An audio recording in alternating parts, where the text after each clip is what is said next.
Posiblemente ningún otro imperio, entre los que surgieron durante la antigüedad, entendió mejor que el asirio la teoría del poder despótico. Fundada a orillas del río Tigris, Asur era inicialmente una de las muchas ciudades acadias en el norte de Mesopotamia.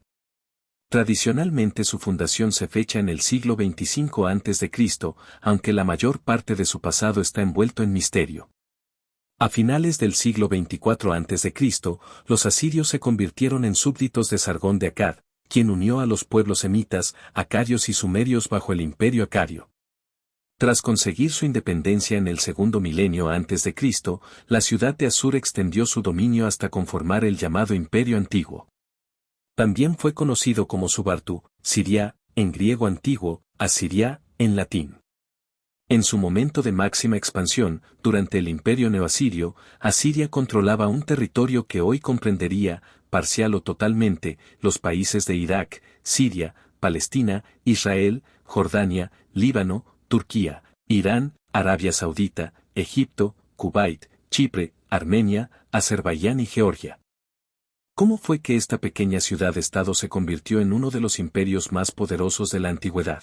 Acompáñame a descubrirlo. Aunque su última época sea la mejor conocida, bien documentada por los libros de la Biblia que describen el azote asirio, o por las crónicas de sus monarcas victoriosos, llenas de jactancia, y gráficamente ilustradas por los relieves de aquellos suntuosos palacios, desde donde se gobernaban provincias y reinos con férrea mano, lo cierto es que la historia de Asiria empezó mucho antes. Observada en su totalidad, podemos comprender su historia como la larga peregrinación de un pueblo en busca de su identidad, que arrancaba sus medios de vida a un ámbito geográfico hostil y poco generoso en recursos, con etapas de alza y decaimiento, unas veces probando el sabor de la gloria y otras de la humillante derrota. Es probable que la peculiar idiosincrasia asiria se fraguara durante muchos siglos de incertidumbre o apogeo, forjándose al contacto con enemigos declarados, oscilando entre momentos de álgido optimismo o agotamiento espiritual. Asiria tomó su nombre definitivo del antiguo dios nacional, Asur. Su historia se inicia ya en el tercer milenio, cuando la población de aquellas tierras se componía de elementos presumerios y otros predecesores de los posteriores hurritas.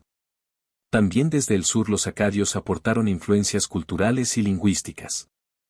Habitando una tierra árida y montañosa, que contrastaba abiertamente con las fértiles tierras del sur mesopotámico, aquellos primeros asirios desarrollaron hábilmente sus originales aptitudes nómadas. No solo para descubrir y explotar los contados recursos naturales a su disposición, sino para encontrar una adecuada base económica en el comercio de tales productos con las tierras colindantes. La lana de sus ganados, tejida y teñida, sustentó una importante industria textil. Al mismo tiempo, la explotación del cobre, la obtención de la plata a partir del plomo y el disponer de placeres de oro en la comarca del río Sab les convirtieron en mercaderes de metal. Hacia el 1815 a.C. Asiria estaba en vísperas de conocer su primera etapa de apogeo, y en circunstancias poco claras, un amorita llamado Shamsiadad se apoderó del trono asirio. Procedía del territorio de Mari, una ciudad caravanera en el curso medio del Éufrates, y llegó a ser contemporáneo del soberano babilonio Hammurabi. Shamsiadad se encargó de que Asiria se elevara al rango de potencia capaz de disputar a otros estados vecinos la hegemonía mesopotámica. Hasta entonces, y pese a diversos contactos políticos, el país asirio se había resistido a los influjos culturales de la más evolucionada civilización del sur, si exceptuamos la fuerte huella acadia. Permanecía apartado y fiel a sus viejos moldes de vida, pero ahora salió de su aletargamiento por obra de Shamsiadad y llegó a experimentar una cierta babilonización, como resultado de un vasto intercambio de elementos materiales e ideológicos. Pero fue hasta el siglo VIII a.C. que Asiria se ganó la etiqueta de imperio bajo el liderazgo del poderoso rey Tiglat-Pileser III. En los libros bíblicos a este monarca se le conoce por su nombre de pila, que era Pulu. Las reformas aplicadas por el rey Pulu sentaron las bases de una política que sería replicada no solo por otros reyes asirios en la posteridad, sino también por imperios posteriores durante milenios después de su muerte. El rey Pulu había sido un funcionario del gobierno y había logrado derrocar al rey, por lo que su primera prioridad era asegurarse de que no le ocurriera lo mismo a él. Reestructuró el gobierno de tal forma que el poder se concentrara en su propia persona y redujo drásticamente la autoridad de los gobernadores locales. Redujo el tamaño de las provincias y dividió la responsabilidad del gobierno entre dos hombres que tenían que ponerse de acuerdo antes de poder presentarle sus políticas al rey. En contraposición al sistema anterior en el que un gobernador poderoso tenía libertad para hacer lo que quisiera. También inició una política en la que puso eunucos en estos puestos para que no hubiera dinastías provinciales y el puesto no pudiera pasar de padre a hijo. Además instituyó un sistema de información supervisado de cerca por el palacio y aquellos en los que confiaba el rey. El talento administrativo y el entendimiento de la motivación humana de Pulu fueron elementos cruciales en el éxito de su reorganización del imperio.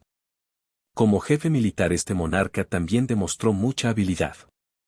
Antes de reformarlo, el ejército estaba compuesto de reclutas obligados a luchar, y debían hacerlo en verano, la época tradicional de las campañas porque los cultivos ya estaban plantados y las cosechas ocurrían más tarde. El nuevo rey cambió esta política de manera que ahora cada provincia tenía que mandar cierto número de hombres a quienes se entrenaría apropiadamente para formar parte del ejército asirio y podrían hacer campañas durante todo el año. Con esto, el rey Pulu creó el primer ejército profesional de la historia. En 736 a.C. el rey Pulu se dirigió al norte y conquistó a los medos y los persas y así expandió su imperio al interior de lo que hoy en día se conoce como Irán. En aquel momento, su imperio abarcaba toda Mesopotamia y el Levante, un área que iba desde el Golfo Pérsico hasta el actual Irán, a lo largo del Mediterráneo y bajando por Israel. En 729 a.C. aprovechó los conflictos internos de Babilonia y logró coronarse como rey Pulu de Babilonia. Durante la última etapa de su historia, Asiria se vio obligada a mantener en funcionamiento todo su aparato militar a su máxima capacidad, tanto para hacer frente a las tradicionales revueltas internas, como a las guerras fronterizas y otros conflictos heredados de antaño. En realidad, se trata de un proceso cíclico, en el que las campañas buscan acabar con levantamientos y coaliciones, suscitadas, a su vez, por la crueldad del vencedor. El primer signo de inestabilidad eran las sublevaciones, entre las que surgía siempre, como el más espinoso problema, el de Babilonia. En general, cada cambio de reinado ocasionaba disturbios más o menos generalizados, que obligaban a invertir recursos, necesarios en otros frentes, para conseguir a veces solo una precaria tregua. El momento más grave acaeció en el año 705 a.C., a la muerte de Sargón II. Ya que un activo líder caldeo, Merodach-Baladan, logró unir a todas las tribus arameas, contando con la alianza del Elam, reino situado al sureste de Mesopotamia, cuyo ejército era entonces el único que podía contrarrestar con ciertas garantías al asirio. Babilonia pudo también atraerse a Judá, Tiro y otros principados sirio-palestinos, contando con el solapado apoyo de Egipto. Pero la rápida reacción del nuevo rey asirio, Sennacherib, acabó con la insurrección, tras saquear Babilonia y llevarse previsoramente la venerada imagen del dios Marduk a su país para tenerlo como su prisionero. De todas formas no se cerraba así la cuestión Babilonia. Todos los intentos asirios para imponer sobre el territorio caldeo una aceptable forma de gobierno fracasaron. Las poblaciones arameas, que difícilmente aguantaban el yugo asirio, intentaban probar fortuna a la primera oportunidad que tenían. Los pueblos subyugados temporalmente se mantuvieron sumisos, a raíz del terrible castigo ejercido por Sennacherib y las medidas conciliadoras de su sucesor, Asaradón, quien restauró Babilonia y le devolvió su importancia comercial.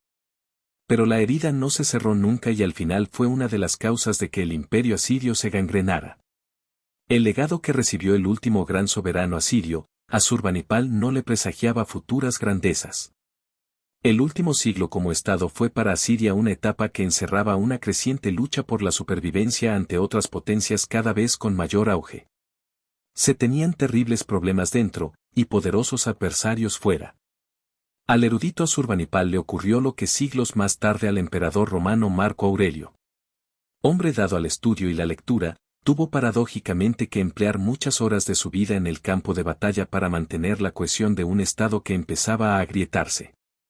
Algún tiempo después se formó una gran coalición, en la que se integraron el tenaz Elam, los caldeos, arameos, principados palestinos, árabes y Egipto. Asurbanipal comenzó por cortar las comunicaciones entre Elam y Mesopotamia, luego asedió y ocupó Babilonia, frenó a las tribus árabes en el oeste, y consiguió varios éxitos militares en territorio elamita. La gran alianza a la que se enfrentó Asurbanipal no fue más que el anuncio de la que años más tarde acabaría con Asiria.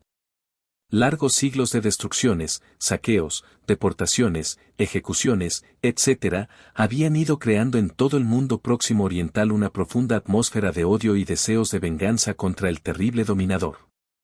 Los pueblos sometidos, masacrados una y otra vez, reincidían en sus intentos de liberarse del yugo que les esclavizaba. Cuando Asurbanipal devolvió la calma al Estado, finalizando su gobierno, en realidad la agonía asiria estaba próxima. Así fue, en efecto, y los débiles sucesores de Asurbanipal no pudieron hacer nada frente a la tormenta que se les vino encima. El sur de Babilonia se separó, y los caldeos eligieron como jefe a Nabopolassar. En el este los medos, base del posterior imperio persa, se unieron bajo el escudo de Ciaxares. Mientras tanto, las luchas fratricidas corroían la fuerza combativa del ejército asirio, cuyos enemigos se plantearon no solo resistir, sino pasar a la ofensiva para acercar a los asirios en su original reducto territorial. En el 614 Ciaxares marchó contra la antigua capital, Asur, la tomó y saqueó sin piedad. 2 años después se le unió a Nabopolassar para efectuar el asalto definitivo contra Nínive que, a los 3 ataques, cayó y fue brutalmente arrasada. Los oprimidos de siempre asistieron, entre sorprendidos y jubilosos, a la vertical caída de su implacable verdugo. El coloso se hundió sin remedio ante una oleada de odio contenido que por fin se había desatado. Sus últimos núcleos supervivientes intentaron una inútil y desesperada resistencia en Harrán. La población fue totalmente aniquilada, y solo algunas pobres comunidades conservaron el recuerdo de la pasada grandeza. ¿Qué fue lo que motivó a este pueblo a expandirse como lo hizo o de qué manera lo justificaba? En Asiria nos encontramos con un concepto teocrático de la monarquía. El verdadero soberano del país es el dios Asur, y el rey nada más que su representante, el Sangu, sacerdote y administrador del dios nacional, cuyo deber consiste en ampliar sus dominios. El principal rasgo de la política asiria, teniendo en cuenta que Asur es un dios guerrero que aspira a ser venerado por todos los hombres, será la tendencia a conquistar el mundo conocido, y el cometido fundamental del rey. Someter a los pueblos que no lo hagan, pues a quien no reconozca la autoridad del Dios se le considerará enemigo y, por tanto, susceptible de ser exterminado. Podemos darnos una idea aproximada sobre la estructura social asiria, en especial de la época de Asurbanipal. En principio, se designaba a la población en términos generales como gente, nishi, individuos, napsaati, o tropas, sabe, y fueran hombres libres o esclavos, todos eran servidores del rey, al que debían cuanto tenían.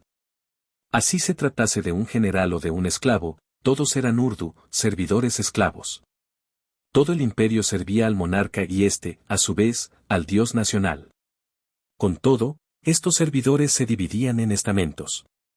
Los hombres libres se clasificaban en patricios, marbanuti, artesanos, humane, y proletarios, cupsi.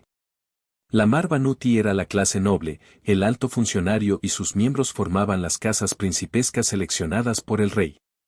Se trataba de una clase poco numerosa que, debido al bajo índice de natalidad asirio, 2 o 3 hijos por familia, y aún menos en este grupo, de vez en cuando tenía que ser aumentada con la incorporación de administradores subalternos, soldados destacados y recurriendo incluso a lo que se consideraba una liberalidad, nombrar mujeres para cargos importantes.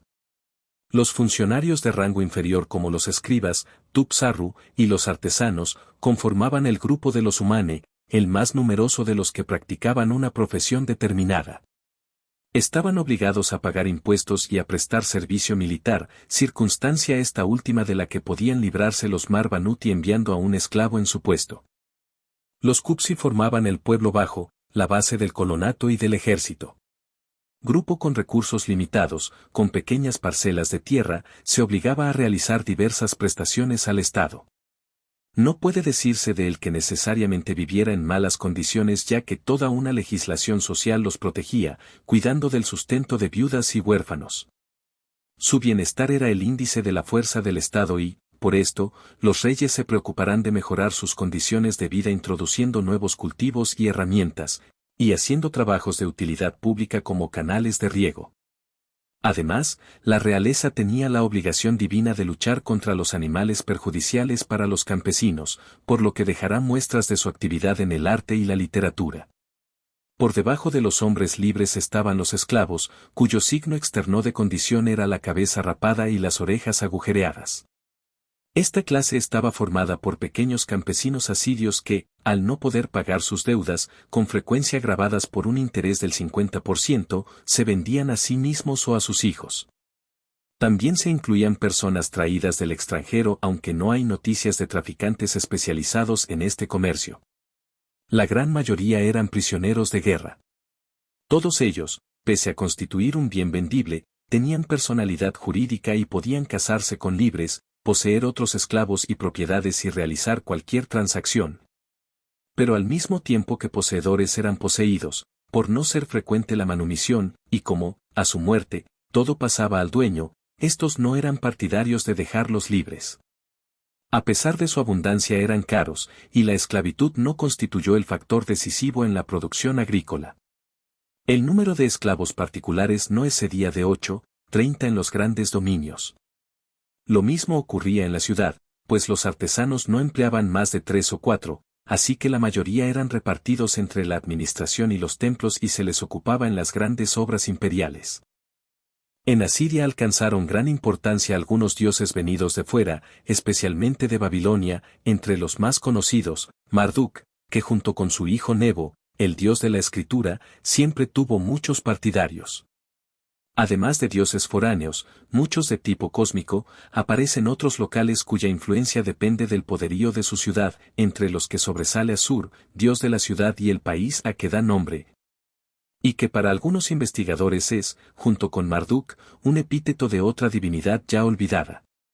Es la deidad nacional y fundamento del imperialismo asirio, ya que los reyes, convencidos de que a él le corresponde el dominio del mundo, emprenden sus campañas como una guerra santa, considerando toda rebeldía como una ofensa al orden del universo conseguido por Asur, el vencedor del caos.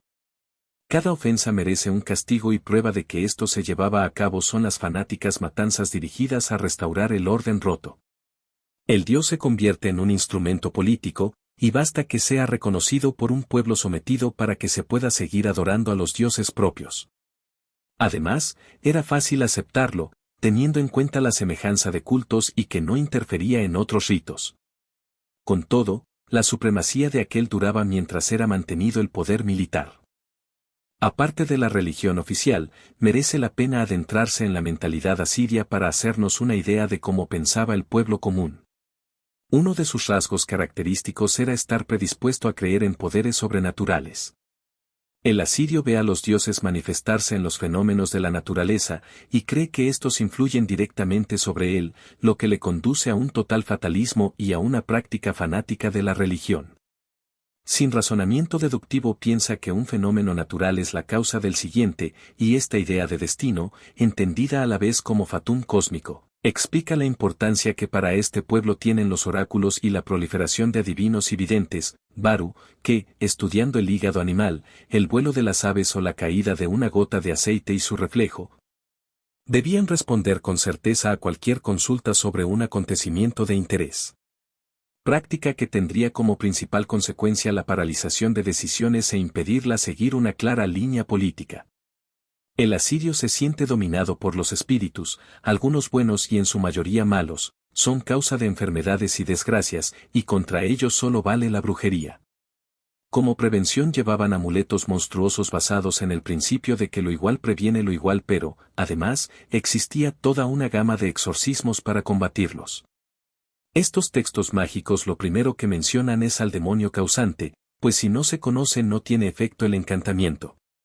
Una vez conocido, y si, por ejemplo, era la bártula responsable de una enfermedad, se le fabricaba una figurilla de barro a la que se vestía ricamente y le ofrecían buenos alimentos, si no daba resultado, le colocaban en la boca el corazón de un cochinillo, a lo que ningún espíritu se resistía. A los 3 días se pensaba que el mal ya se había transmitido a la figura, se cortaba la cabeza de ésta y se la enviaba al mar por el río. El súbdito medio asirio no se dirige a los grandes dioses oficiales, lo hace a otros de rango inferior con quienes puede tener una relación personal mediante sacrificios y oraciones ya formuladas, en las que solo cambia el nombre del dios, dirigidas a obtener el perdón de sus pecados y el favor divino que se traduce en una vida terrena larga y próspera. En este pueblo falta la idea de un premio en el más allá, en la casa de las tinieblas de la que no se regresa, donde todos son iguales y solo los muertos en combate gozan de un trato de favor. El saber asirio, en parte deudor del babilónico, se pudo conservar gracias a la acción real que se preocupó de fomentar el arte, la ciencia y la literatura. En este sentido, fue decisiva la conservación de más de 25.000 tablillas, Tupsaruti, de la biblioteca de Asurbanipal en Nínive. Aunque parcialmente destruidas, lo cual origina algunas lagunas, las piezas salvadas, documentos de toda índole, demuestran que este rey, siguiendo la costumbre de sus predecesores Tiglatpileser y Sargón II que guardaron la civilización tal como la conocían, quiso reunir el tesoro espiritual y científico de su tiempo, cuando Asiria llegó a ser la primera potencia cultural del momento. Para la conservación y difusión de la cultura fue fundamental la escritura cuneiforme, que los asirios utilizaron creando un tipo propio, reduciendo el número de cuñas por signo y dándole una apariencia más cuadrada.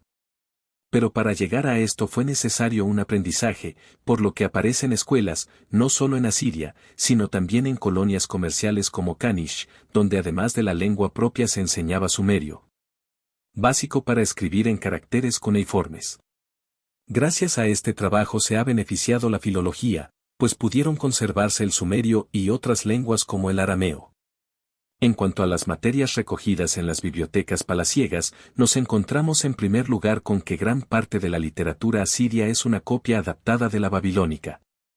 Gracias a esta labor recopiladora pudo conservarse el saber de la época de Hammurabi y obras trascendentales como el poema de Gilgamesh y la historia de la creación o las 7 tablillas. Sin embargo, los asirios también se muestran creadores en poesía, como el himno a Tiglatpileser o el poema de Tukulti-Ninurta. Además, existió toda una literatura de exorcismo y listas de nombres de demonios, para librar al hombre de los genios maléficos.